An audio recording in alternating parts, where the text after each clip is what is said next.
Denna världen kanske inte är så fin, men den kan bli. Hey, Navid. Hey, Katie. Loved your song. Everyone needs a little song in the morning. In the morning, it's afternoon, almost night here. Oh, well, everyone needs a little song at night. You know, when I need a song, when I need a song is when I hear a song. I'll take it. How am I? I'll let you be the judge of that. How are you? I'm excited and calm at the same time, I think. Oh, good. You know, that's a great combination. Yeah. You've learned, can I just speak out? Please do. Okay. So the way I experience that is that you're calm and excited at the same time. Is you've learned to really balance, not getting too high, too low. There's a balance there emotionally that comes, you know, in my world, that comes from understanding the mind. Mm. I haven't thought of that. I just think about my daughter because she often says that emotions don't take turns. Sometimes they come two at a time or as triplets. Oh. So she actually taught me to put them together to make them more 3D. She uses the Swedish word for the emotion of happiness and sadness. So we could translate that into sappy. Why not? When you're happy. Why not? And sad at I the same love time. that. Mm. Yeah, you know, when I experience sadness, it's you know, I recall experience sadness. It's been a while, but it is first I saw it as the war with reality. You know, I'm not getting my way, and I'm just going to sulk, cry, everything from on a scale from 1 to 10, even just mild to you know, 1 to 10. But then when I began to question, I'm sad. Is it true? It shifted everything. Your daughter's certainly onto something. You're wise to you're wise to hear the teacher in the house. Yeah, she's I think she's the most trustworthy guru I've met this far. Yeah. So just let me thank you for coming on the How Can We podcast. I've been longing to have you on for quite some time. I'm so happy to hear that. And also, I'm looking forward to welcome you to Sweden as well. You're coming here in the beginning of July, right? I am. Yeah, really looking forward to that. Yep. Yeah, I love it. Feels like home. Yeah, you've been here before, right? Oh yeah, many times. So you're coming here, I believe it's the 6th and the 7th of July. Is that us? No. No, it's from here. Oh, right. There. I think I'm good now. All right. Good. Yeah, so I'm thinking not everyone knows Byron Katie in Sweden. Not everyone knows the story from where you came and what happened to you. So just let us start from the beginning. And when I say the beginning, I mean BC. So before cockroach. Okay. Depression. Yeah. To sum it up in one word, depression. Another word, agoraphobic. Another word, suicidal. Another word, lost.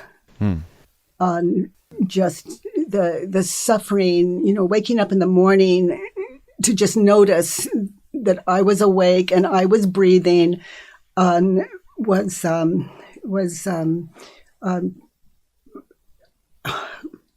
you know, no description for it.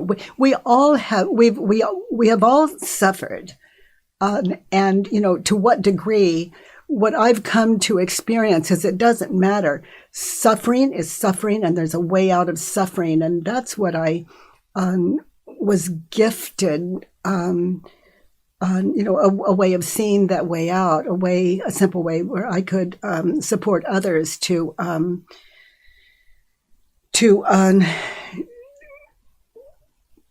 to find their own way out of suffering, because no one can give us that, or it's something we have to do ourselves. But really, a tortured human being, and when we're not right with ourselves, we're not right with the world. So I was not a great mother. I was the best mother I could be, all of that. But my children and the people around me certainly deserved more than I was able to give. What was the story you were telling yourself at that time? My children don't care about me. Life is too hard. There's something the matter with me. Other people are happy. Why aren't I? Other people can leave their homes and go out into the world, and I can't. And, the terror, just the thought of going out. And of course, now I know what the terror was. Specifically, it's what I was thinking and believing in it's just that simple. But I certainly did not know then. Like, I would think, other people get to go outside with their family, and take walks, etc. And I would see images of people, and Naveed, it would just strike terror into my heart.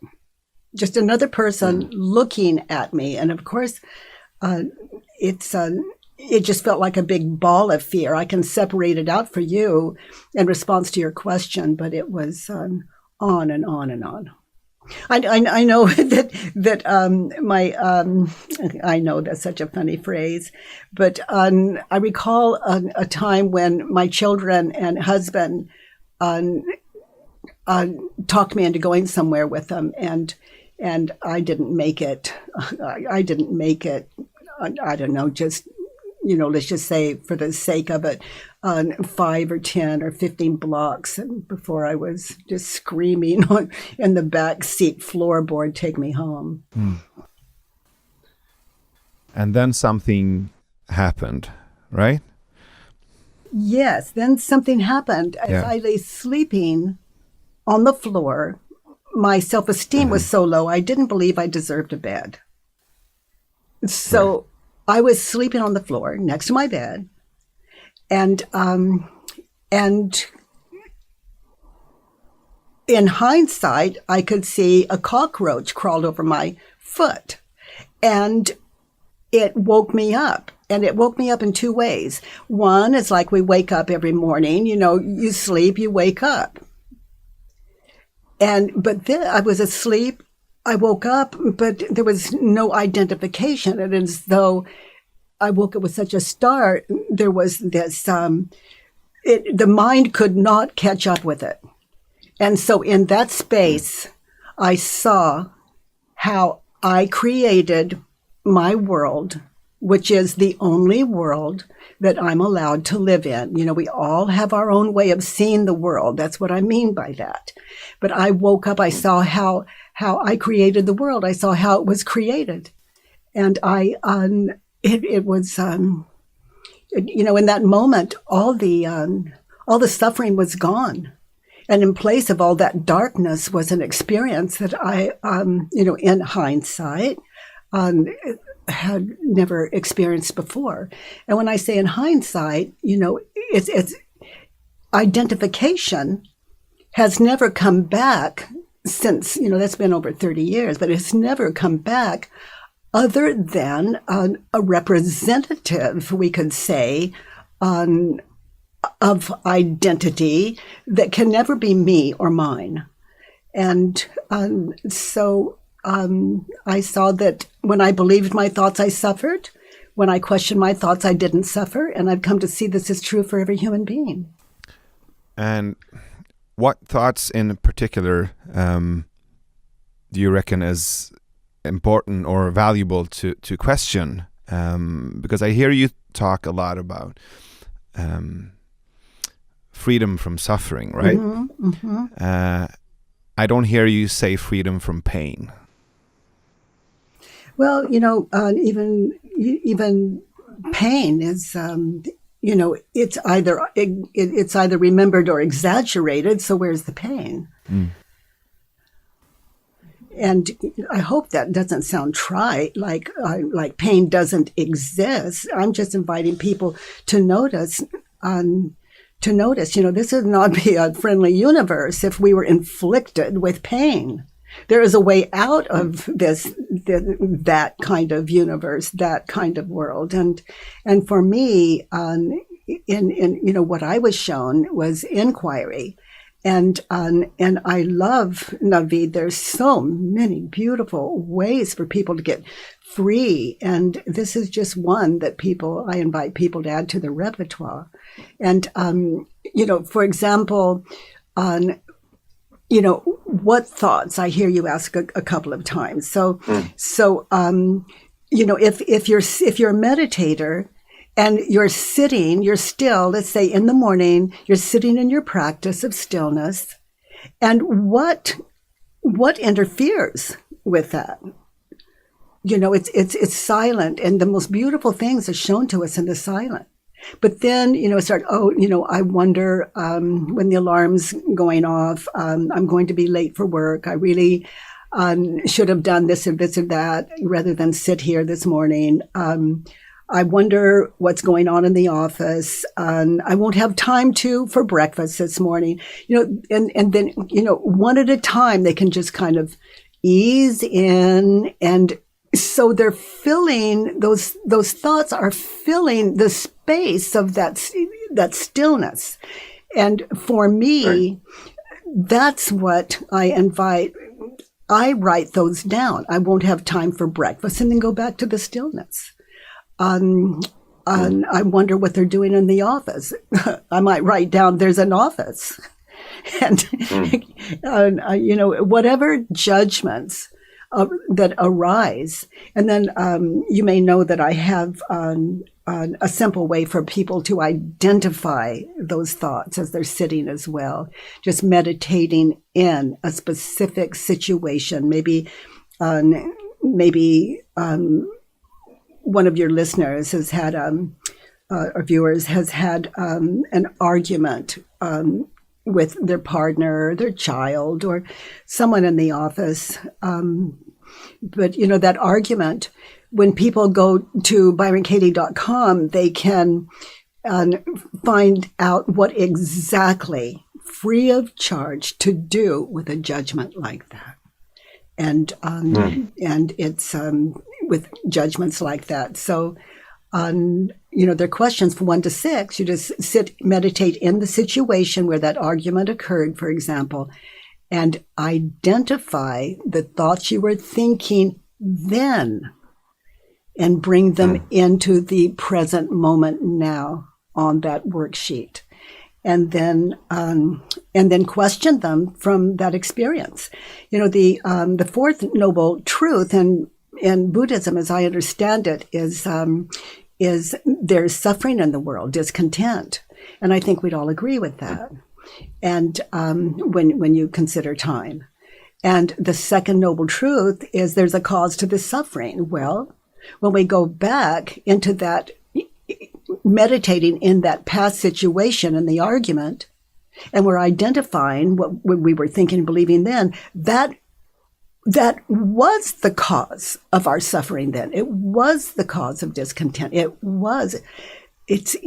I'm responsible for that, because it's what I'm thinking and believing that caused my suffering. So this is not bad news. This is really good news. And then that third noble truth is there's a way out of suffering. And that's what I saw on the floor. I began to laugh, and there's that inner thing. The laughter has never stopped. It's just all a joke. And that's something to consider for someone that experienced consistent deep suffering for over a decade in time. So then the fourth noble truth, here's how.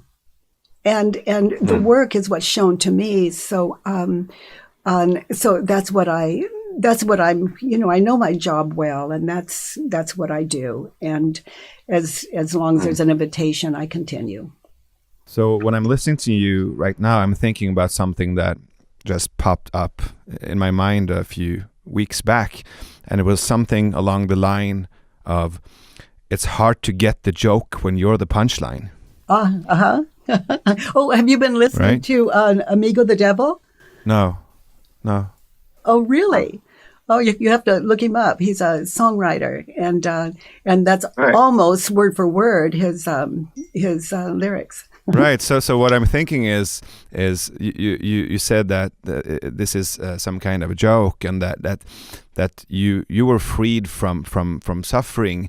But I'm just thinking about the fact that you didn't have these kind of spiritual books or practices around you before the whole cockroach incident. So when this thing happened to you, what did you do with that information? What did you do with the experience? How did you put words to it? Well, that was quite a trick. If I just, if I said that maybe I'm going to, like my husband might say, where are you going? And I might say, it thinks it wants a drink of water now, because the I was so difficult. And that went on for some time, and until I was able to work through that. And then noticing that every word out of my mouth was a lie. And how do you mean a lie? Well, like, Navid, this really gets a little sticky and difficult for some people to hear. But for me, the world is imagined, and not even that. So it's if I say I'm on my way to get a drink of water, I have no idea if I'm going to get a drink of water. No idea. Even when, let's say, my feet are walking toward the sink, I have no idea. Without past and future, it is just, life is a surprise. And you just never know who or what is going or where, or so you can see that. And I didn't know if the ground was going to hold me the next step. It was, I was just thrown into this world as a newbie, learning what isn't, and loving what is. And this is difficult to describe. I hope it's helpful. But I would say, what a beautiful day, and that's a lie to me. There's something more beautiful than that. So it undercuts, what I would refer to as this friendly universe. A beautiful So day. Oh my gosh, that's for starters good, because I hadn't seen beautiful days in more than a decade to my experience. So it was, but still, it's not enough. It undercuts the beauty of our true nature. So I learned. Yeah. So what I'm hearing is that. To talk. So there's something happening beyond the whole spectrum of functional concepts and categories. So there's something behind that, and that's the place you went to. Is that correct? Yes, and there's no coming back from that. Right. And I have learned to dance. I'm dancing. This is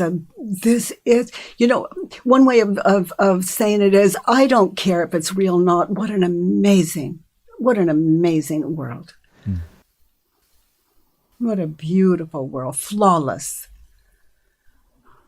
So how long did it take before people started to put categories and headlines on your experience with the cockroach? Well, it was immediate. Just being with people, just leaving the house and walking, and just oh my gosh, just meeting people. And I didn't, people aren't strangers to me. They are who I believe them to be out of my true nature, and so it really was quickly agoraphobic.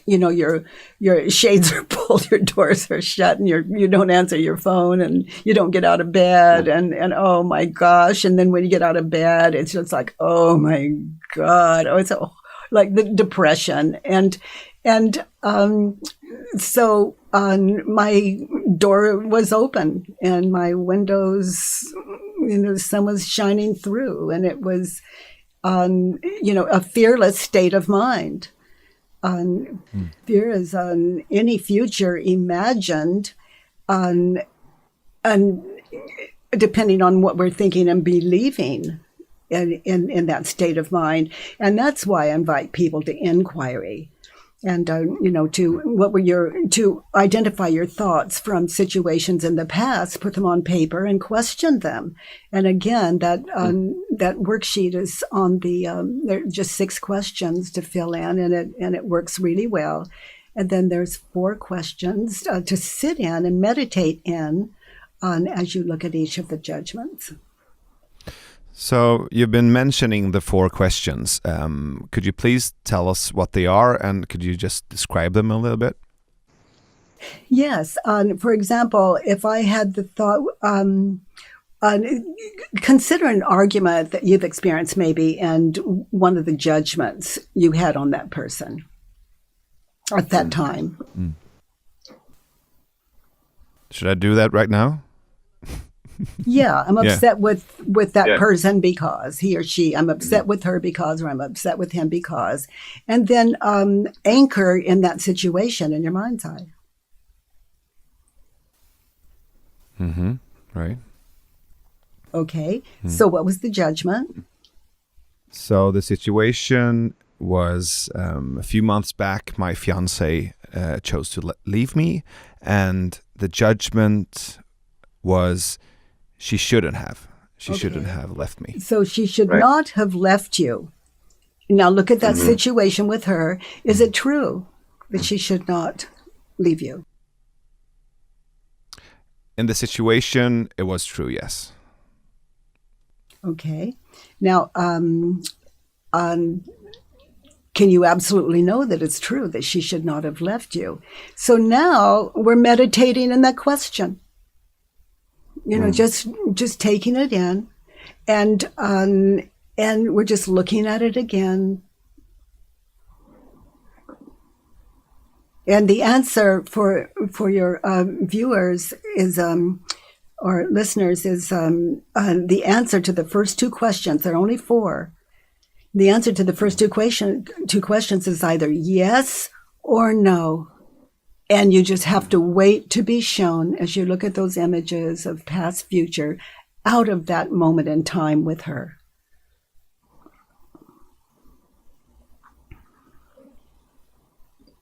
No, I can't. I cannot be sure that she shouldn't have left me. So the answer to the second question is no.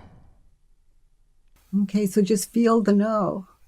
And what a mind opener that is. You've been believing that maybe for 3 months, and now, a little light is getting in, little space, just a little more space. It gives you opportunity in those first 2 questions to see you of the past and you of the future, whatever is shown to you without manipulating it. I ask the question, is it true? Can I really know that it's true? And I get very, very still, and I anchor in that situation, and the answer is shown to me through images and what I'm believing those images to be, and the meaning I put on them. I'm being shown. So now, Nanavid, the 3rd question, be there now. In that situation with her, notice how you react and how you react when you believe the thought, she shouldn't leave you. Yeah. She shouldn't have left you. Now notice, do you give her the look? Do you beg, or do you get strong and manly? Do you hide your feelings? Are you vulnerable? Look at your facial expressions. How do you react? What happens? Just witness when you believe the thought, she should not have left you. I go to this very closed off, cold, emotionally poor place. I would say I shut off. I harden. Yeah. So look at her, look at you. That's what she's seeing. Yeah.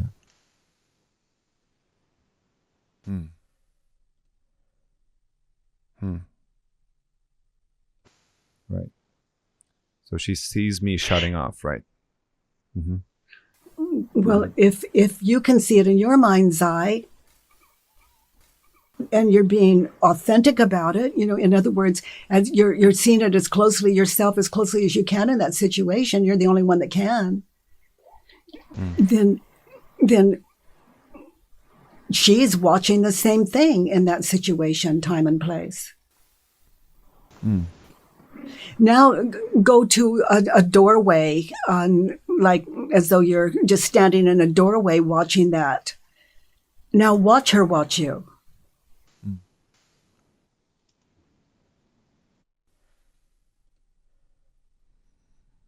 And watch you. And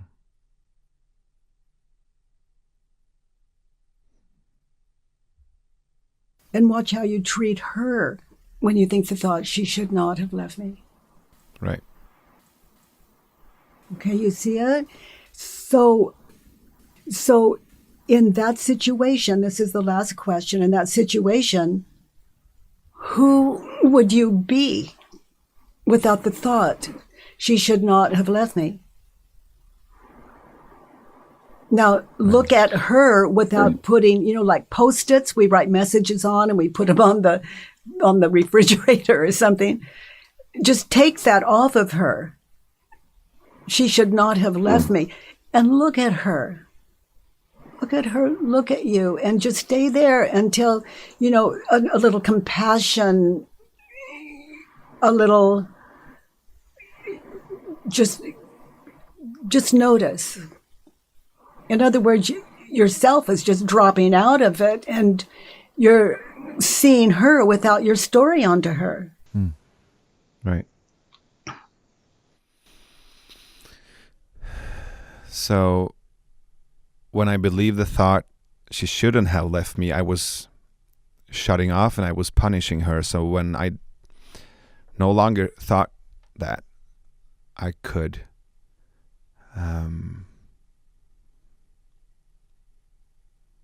hear her, connect with her. I could hear her, but I was also able to be more soft and connected, right? Connected with her and myself as well. Yeah. And you're all about communication. This is how to be a good listener. It's for people who sit and inquire as a practice, this in the meditation and with these questions in there, it's a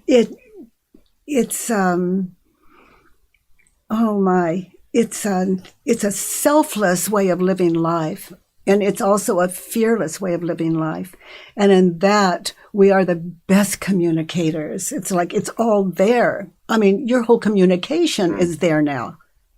And it's the opposite of what you were believing onto her. You're in a position to listen compassionately. And so let's turn it around. Let's turn it around. She should not have left me. So find an opposite. And for your listeners, these turnarounds are, we find opposites and then we try them on. We're not exchanging one belief for another. we're meditating in opposites to see in that situation, do they fit? It's like going into a shoe store. You find a fabulous pair of shoes, but you don't want to buy them until you see, do they fit? Are they comfortable? So that's all we're doing. We're trying them on. So she should not have left me.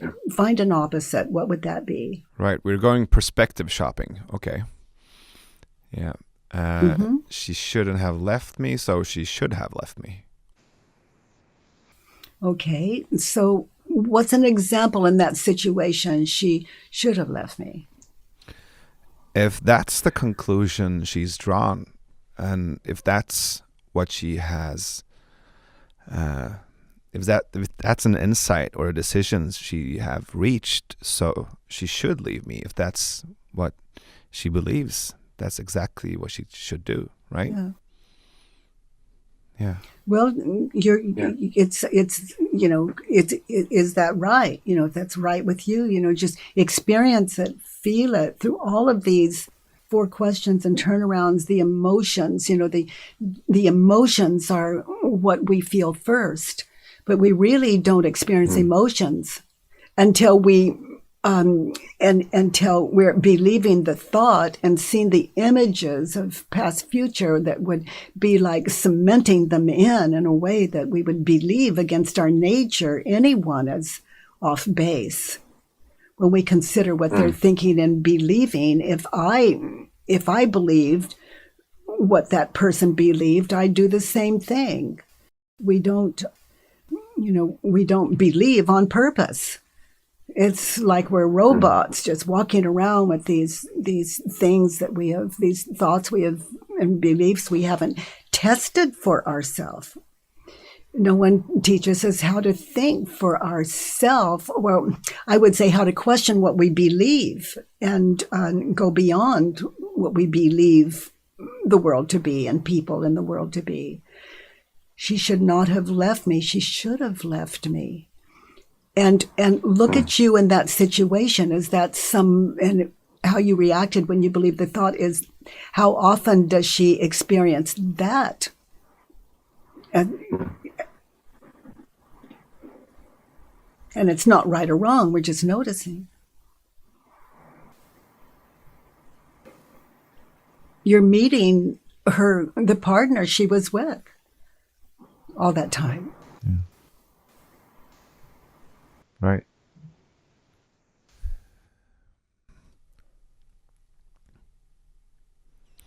So something happens when you stand outside yourself. So something happens when you stand outside the dynamic of the relationship as well. So you could, and that's, I can see her, I can see myself from like a camera 3 perspective. Yes. Like the 3rd camera perspective. Yeah. You have suspended the judgment long enough to heal your blindness. Because it's also a matter of perspective, right? Because the first camera is through my eyes. And then I don't see myself. That's right. You're in those.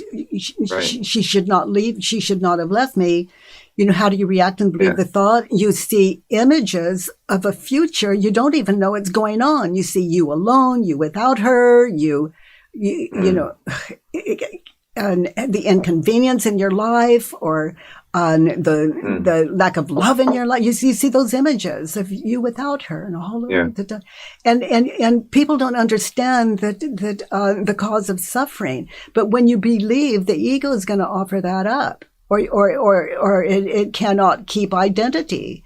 And you see images of the past. You see the two of you. You're so happy, all those wonderful times, and then the future of being sad without, and that's what's going on. How do you react when you believe the thought, she should not have left me? Past, future. You watch the movie, then you react out of that. You want a little fear and terror, get a future. You want a little depression, and get a past. So now, do you see another turnaround? She should not have left me. So I'm thinking about the fact that shut off my own presence, my own connection with myself and with her. So maybe I shouldn't have left me. Okay, so drop the maybe on the floor. Respect it. We're testing. I shouldn't have left me. Yeah, we're just trying on the shoes. I should not have left me. Yeah.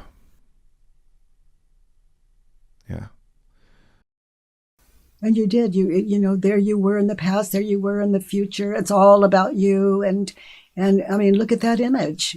That makes a minimum of 3 of you. There you are in the past, so happy with her. There you are in the future, so sad without her. And so there's the you of the past, the you of the future, the you standing there fully asleep, lost in the dream, just being bounced around by emotions and confusions. We're like 3-year-olds. Yeah. And we wonder what's the there's a lot the of matter. fear as well. Yes, and it turns out to be all her fault. And Yeah. there goes connection. It's lost, and you're the disconnect. In my life, no one can disconnect with me. Only I can. If there's a disconnection, I have to take personal responsibility for that, because it has to be what I'm thinking and believing about you, about me, about the world. It has to be. It has to be imagination. You know, we're connected by birthright, by divine right, by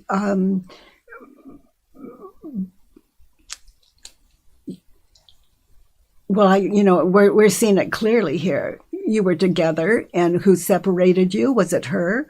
No, not in your world.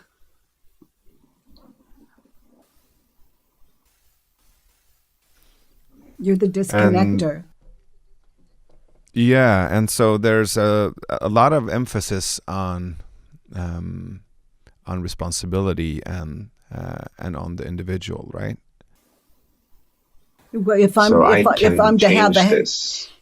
Well, you can question what you believe, and it gives you a way of seeing authentically, and that's your heart. That's by nature. And any time that you are not connected, then you have a way of looking to yourself. You can identify what you're thinking and believing. On that worksheet is where I like to take people, because it's what I saw.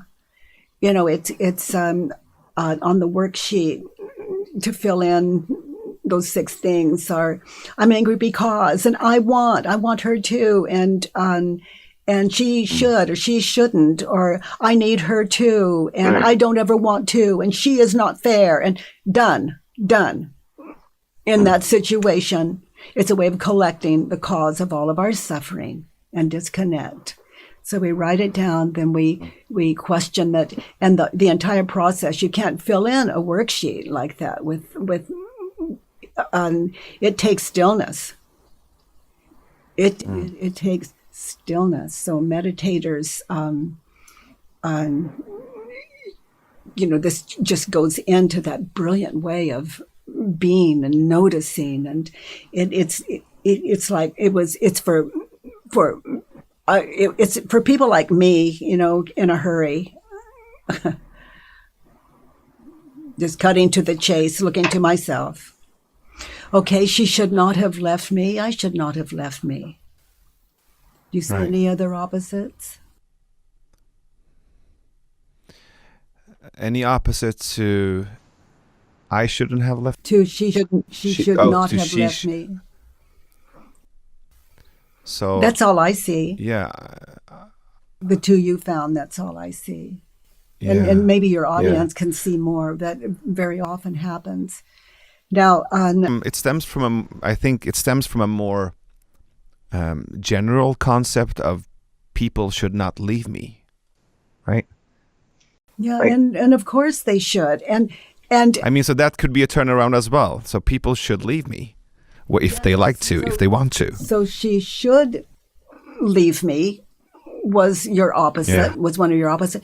Now you will find, which you already have, that spills over to everyone in your life. You work with one concept on one person, and it flows into every apparent person in your life, in your world. And so it appears you're just working on one person with one judgment, but it doesn't work that way. It enlightens the mind. Because it stems from some kind of belief. It opens up the space. We believed it, and now our mind is open to something else. Now, my husband should not leave me because he hasn't. But if he wants to leave, me, then how do I react when I believe the thought? What am I going to do? Force him to be with someone he doesn't want to be with, and then I call it love? Not a chance. Right. In one way, it's accepting reality as it is, right? So, it's we don't have to, but we can meet it with understanding, which opens the entire space. But anything short of that is war. Yeah, and that's what I'm thinking about when I'm in this process right now. I'm thinking that fighting reality is the war, and the result of that is the suffering. Yeah. So I'm thinking about it makes you a dictator. Yeah. Yeah, we think, we're the last people in the world. No, look to oneself. I look around the world and notice dictators, and what do I have in common with them? All I have to do is judge them and open the space. And there's one, through these questions and meditating in them, and it leaves one less dictator in the world, one kinder human being, one human being with a little more understanding. After the Vietnam War, there were some soldiers stuck in the jungle, and they didn't believe that the war was over. So there's this one soldier, I think he was hiding up in a tree. He was, protecting his post, standing his ground up in the tree. And I think even his lieutenant came to tell him, I think maybe 2 years after the war ended, he was yelling at him that the war was over. He could not believe it. Yeah. I think about that guy. Yeah. Because there's something to that resonates with me a lot, because I come from a upbringing and a belief that life is a struggle. I think actually my father told me that when I was a kid, that life is a struggle. Then maybe 10 years ago, a friend of mine who is a very wise person, he asked me a question. I believe the question was, so what could your life be if it wasn't a struggle? That's like saying, who would you be without your story? Yeah. That life is a struggle. Yeah, exactly. And I remember I was frustrated and angry with him because of the question, because it planted a lot of doubt in me, and it made me, it had me confront my old beliefs and my old stories. Yeah. About struggling, and being and suffering as well. Yes. Yeah. So that fourth question, which that is what it adds up to. That fourth question, just as people who sit in this work as a practice, those questions become alive, just like your mind, your whole mind opened up, and it was a little weird at first. Who would I be without the thought life is a struggle? And my goodness, it's like a whole new world. But it's also about letting the old world go. It's also about letting the old beliefs go. And I'm thinking about what you said in the beginning. You said that you don't feel sadness, and sadness for me is the emotion that appears when I let things go. So how can that be? If we're letting go of the war, how can we not feel sadness? Well, I don't. I don't see sadness as a terrible thing. I see it as a very authentic thing to experience, and to sit in it and allow it. Feelings have a right to life. Emotions have a right to live as they arrive. As they show up, and to honor that. There's nothing out of place. It's all geared for us, and just to wherever the sadness arises, to fill in one of those worksheets or just experience it. And again, people who become familiar with these questions, it's like your mind is here to enlighten you. Is it true is kind of built into your system, or who would I be without it is built into your system, or noticing how you're reacting and then going back to what are you believing? Right. Because, God isn't striking you fearful or reactive or angry. There's no puppeteer going on. It's, we're living in an illusion until we understand how to question what we're believing and mature on this planet. And some of us learn the hard way, and this is a shortcut.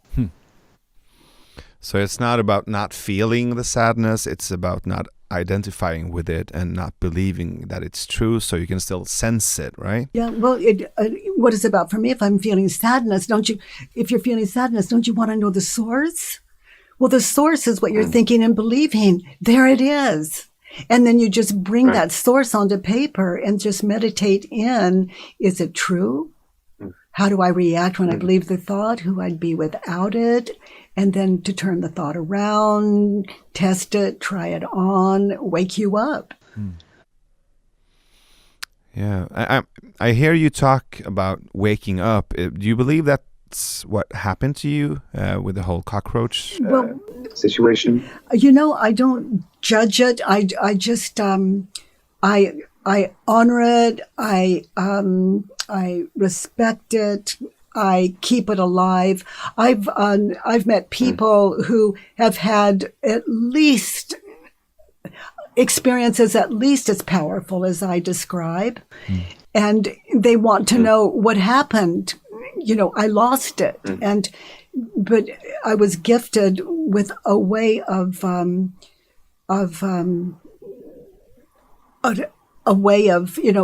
I saw how the world was created in that moment on the floor.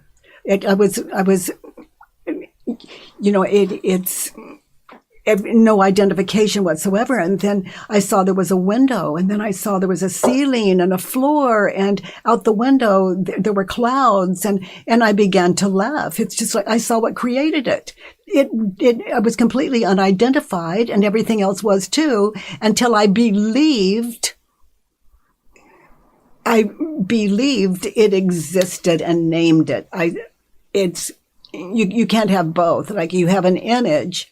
If it doesn't have a name, you don't even know what it is. For example, if you're a little child and someone says, this is an apple, you just go, like children goo goo gaga or whatever it is, But until you believe, there'll be one moment there. For example, your mother says for the one or father 1 millionth time, you want an apple, or this is an apple.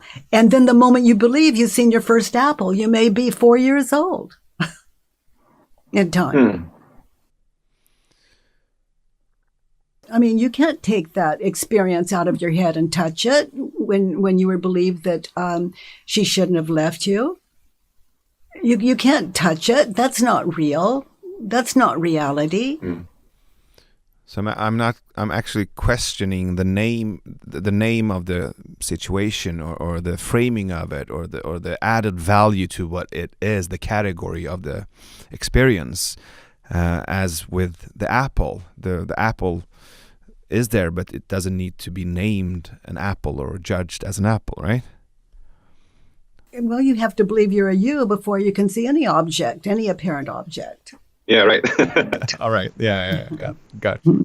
So when I'm listening to different conversations and interviews with you, I often hear you mention that people like Eckhart Tolle is the what, and what you do with the work is the how. I don't hear you mentioning the why. I would just say grace. And what do you mean by why? And people like Eckhart, they're that beauty, that pointing to, that we all understand. But what about the rest of us? How? And so this was shown to me so that we can all hear people like Eckhart and all the dears that can point to it at a higher level. Mm. Yeah, so I think my question is if Eckhart is pointing in something to go to or to be closer to, and you're helping us with the vehicle, I'm thinking about the purpose of the trip, right? So the why I'm asking about is why should we do it? Okay, and I would say no one has to do it. It's not mandatory. We can live and die in our identities, and that's how it looks in this world. And before this moment, and already after this moment, it's nothing more than a fantasy. Like if you look at this moment now, you can't. It's gone. Yeah. So because I can imagine when you're out doing and the work and spreading the word, there's a lot of resistance and there's a lot of triggers when people question their stories and their concepts and categories. Is there any patterns? Is there anything that reoccurs of these triggers? Well, it takes an open mind, and for me, an open mind is a state of grace. And people whose minds are not open to the question, on why would they ask the question? And that's all as it should be. Right. So if they're not ready, they can't go there. Yes. But what is beautiful to me is my understanding, and I've been testing it for more than 3 decades now, is none of us hold more wisdom than another.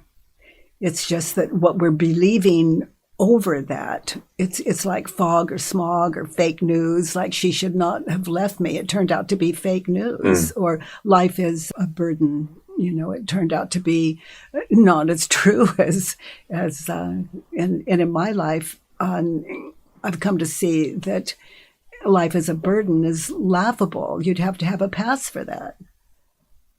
And that would cheat you of this beautiful moment of our time, like right here, right now, which is all there is.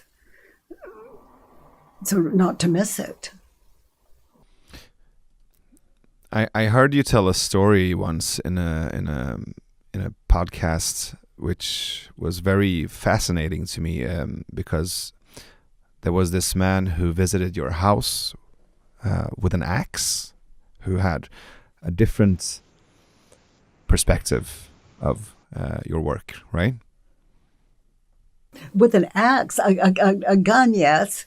An axe, that's a gun, right? Yeah, an axe is a new one, but life is what it is. It was a gun. Yeah, and yeah, he was. What happened? Well, it's been so many years now. It's and it was in my house. It wasn't out in the desert, huh? I have a couple of gun stories, but anyway, in the house. Right. Okay. I think it was your house. Yeah. In the house, he was an ex-policeman from. I guess it's okay to say from. No, I won't say from where, but rough and tough was what he was trying to get across to me, and he said that he didn't recognize his wife anymore, that she had been working with me, and that she is not who he married. That and what I learned was she had no cause to argue with him anymore, and so he was very thrown off. And for him, that was how they communicated, and sometimes we just argue, and that is our love affair. That's how we do it. And I think that he was absent that. And he said if I didn't leave her alone, that he was going to kill me. He had friends in town that would take care of it, that it'd never get found out. And as he's holding this gun, and I said that was up to his wife, and that I just, that I don't ever invite her, that she calls, and I see how much he loves her and how much he misses her, and that whole relationship, and it's been so many years. I'm mostly just imagining what I would have said. But the one in the desert, when the man put the gun in my stomach and said he was going to pull the freaking, but that wasn't the word. He's going to pull the freaking trigger and he was going to kill me. And so without a future, is fear possible? Even a nanosecond future, is it possible to fear? So instead of a future, and I don't do these things on purpose, it's just I've got a lot of inquiry experience. But I saw the clouds and the beautiful night. Oh my God, it was so beautiful. And the moon, and then there was enough moon I could even see his, somewhat of his eyes, and he looked so frightened. And I had the thought, I hope he doesn't do that to himself. And so, it's a kind of falling in love. It's a kind of loving what is. And anything less than that would have cost me the last few moments of my life. It's like dying in hell. It's like, oh my God, he's going to kill me. What about my children? Oh my God, I'll never see my husband. Oh my God, oh my God. But, even if he pulled the trigger, Navid, do I even know it hurts? Or am I imagining that it's going to hurt? It's very exciting not to know. If he pulls the trigger, how do I even know it hurts? I've never been shot before. And even if I've been shot before, I'm just projecting that it would feel that way again. So I'm connected, right. And I have a lot of experiences with, as love and life would have it, of, stories like this, because I'm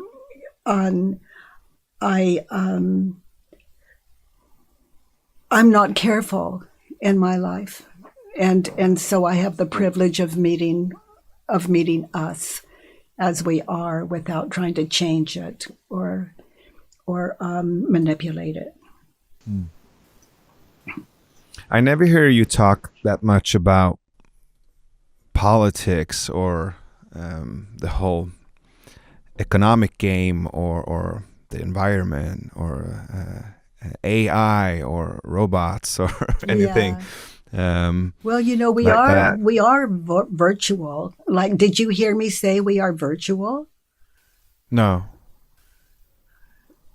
Good. Okay. So that's life in the present. But if you heard me say we are virtual, if you heard me just say we are virtual, then you had to have seen me in your mind's eye from the past, even if you're looking at me now. That's virtual. And that you that sees it is also virtual because you saw me in the past, it seems. Yeah, but I mean, do you read the newspaper? I love. Oh my gosh, yes. Oh my gosh. What happens? What happens when you do that? What are your thoughts? Education happens. I get to see what's going on in the world. I get to understand it. I wouldn't be, free doesn't mean not being in touch with the world you find yourself in. Right. So and I look at the news and I, if you had questions, I could answer, but I understand news. I understand the nature of news. I understand news. Well, give me like a current event or something, or a judgment on someone. Exactly. So I'm going to give you an example. So one of the big issues right now is the fear of artificial intelligence, and a lot of experts and a lot of scientists are actually agreeing that we should be worried or afraid of it. I'm just curious on what your perspective is on such a matter.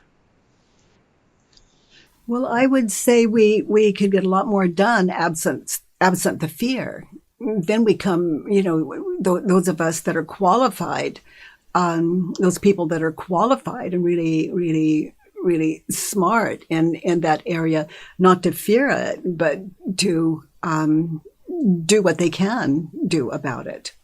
And good luck with that, because, we're already, for me, the experiment is already done. It's my life is 100% virtual. And then if we say in this life, the body breaks down, the body, arms break, bodies starve to death, bodies are, et cetera, et cetera. And my job is to recognize, is it true? And to sit in that. And sweetheart, all the suffering that has ever happened on this planet is in the past. Now that is, if I clap my hands, if you believe I clap my hands, you're in a virtual universe. You've got a virtual Byron Katie and you've got a virtual you. Now, if I am taken over by robots, the worst going to happen is what I'm thinking and believing. So, there's no accident that I receive this and in this apparent world. It's a life of suffering is, and I don't mean this disrespectfully, but it is 100% virtual reality we're sitting in, just walking down the street, waking up in the morning, any given apparent moment in time.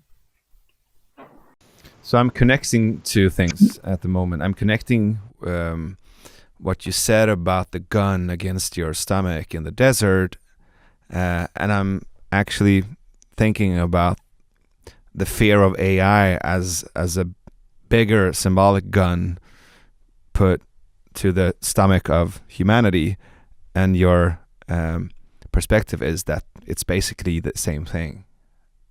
Well, Is that correct? what I really, yes. And how could it not be? And also, it's nothing that I say. I can't imagine saying anything I'd want people to believe. What I'm about is hear what I say, don't believe it, question it. Mm.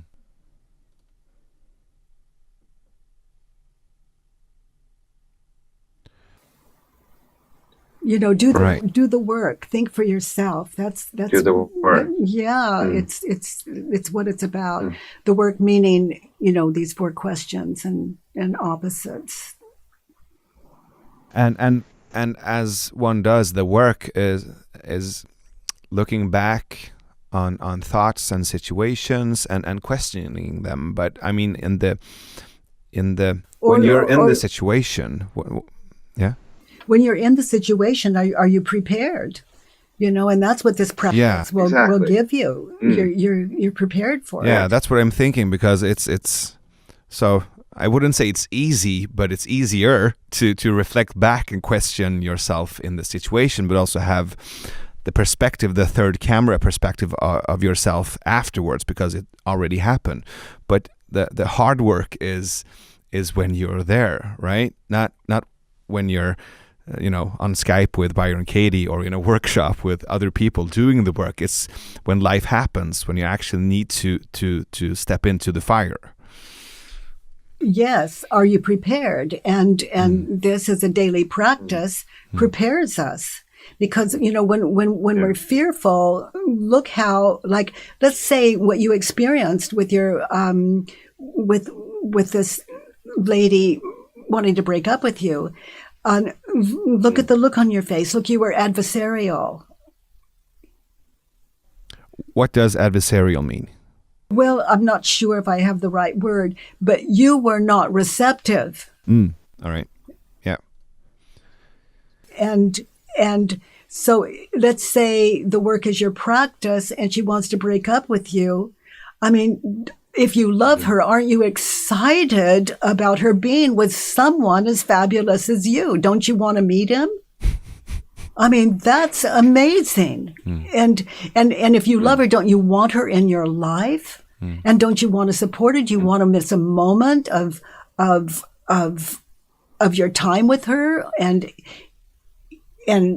phone calls and texting, and I mean, just have her in your life, and because you're interested, because you love her, because you really do. She's not something your ego is using to be comfortable in. You know, personalities don't love, they want something. It's not love. Right. Our nature is love. And not to support my husband to leave me if that's what he wants to do. That's crazy.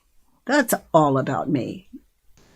Yeah. So if the concept, I mean, if the nature of us and whatever's behind this is love, there's a lot of shit in the way. There's a lot of concepts and programming in the way that needs to, you know.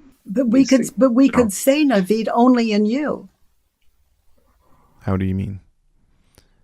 Well, if you're believing all of that onto us, look to yourself. Right. Because you don't know us. We are who you believe us to be. We can never be more or less. You know, people listening to this podcast, you know, they're, you know, if there is 100,000 people, there are 100,000 different Navids, 100,000 different Byron Katies.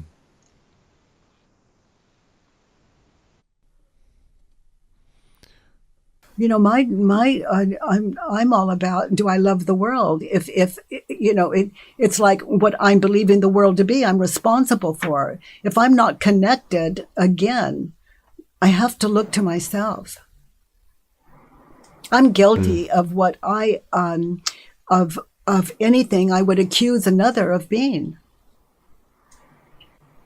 But if I question that, there goes, and I really run deep with it, then there goes that,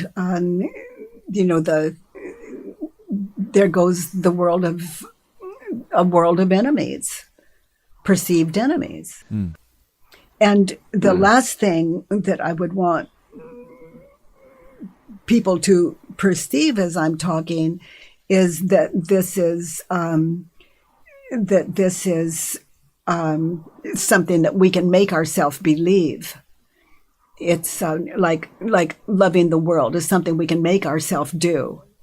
I had to come to it, and I'm watching countless numbers of people now come to the same thing. So it's not just for one Byron Katie. It's for those of us that are truly interested in peace, where we're not going to do this huge, big change in the world. We're responsible for our own world, and we come out as kinder human beings.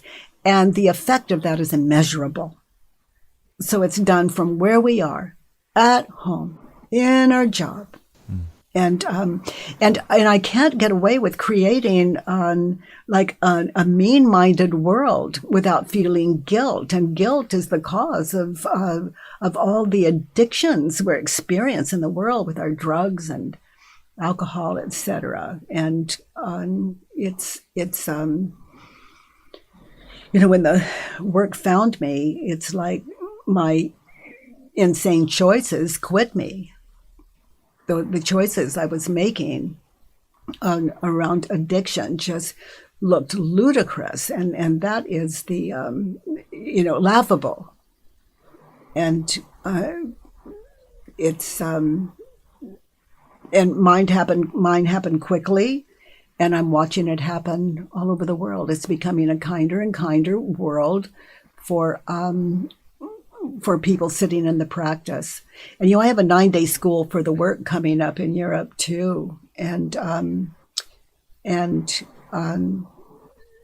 this summer, and I really look forward to that. And in the States, I have one coming up in November. So. I'm really happy to both hearing you speak, but also knowing that you're spreading your practice and spreading the capacity of holding space for these kind of inquiries. And we're almost out of time, and I know you have a busy schedule as well. I just want to again extend my welcome to Sweden in the beginning of July. Really looking forward to have you here. That's really. I'll be there July 6th and 7th in Stockholm, and I love that event. It's and Macau is just. I really look forward to being in what feels like home to me. Yeah, we'll make sure to make it even more like home this time. So is there anything else you'd like to tell our viewers and our listeners before we wrap this up?